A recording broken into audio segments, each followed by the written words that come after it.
તમે સર્કસ તો જોયું જ હશે, એમાં એક ખેલ આવે છે. એમાં ખેલાડી 5 બોલ દડા લઈને આવે અને એવી રીતે ઉછાળે કે એક પણ જમીન ઉપર ન પડે અને 2 થી વધારે બોલ એને ટચ પણ ન કરે. દરેક માણસ આવી રીતે 5 દડાથી રમે છે. હું ને તમે બધા જ.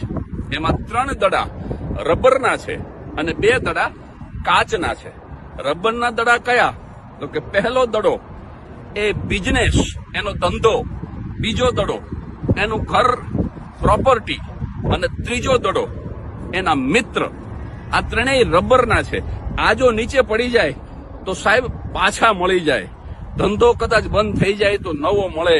મિત્ર કદાચ ન રહે તો નવો મિત્ર મળે. કદાચ પ્રોપર્ટી આપણી વેચાઈ જાય તો પણ નવી મળે. પણ 2 દડા જે કાચના છે એ કયા? એક એનો પરિવાર અને બીજી એની તબિયત, એની હેલ્થ અને ફેમિલી. એ જો એક વખત પડી જાય, ફૂટી જાય તો ક્યારેય પાછા ન મળે. પણ કરુણતા એ છે મિત્રો કે આજનો માણસ પેલા 3 દડાને ખૂબ સાચવે છે જે રબરના છે, અને જે સાચવવા જેવા છે એ કાચના દડાને જ સાચવતો નથી. વિચારજો. Download ShareChat.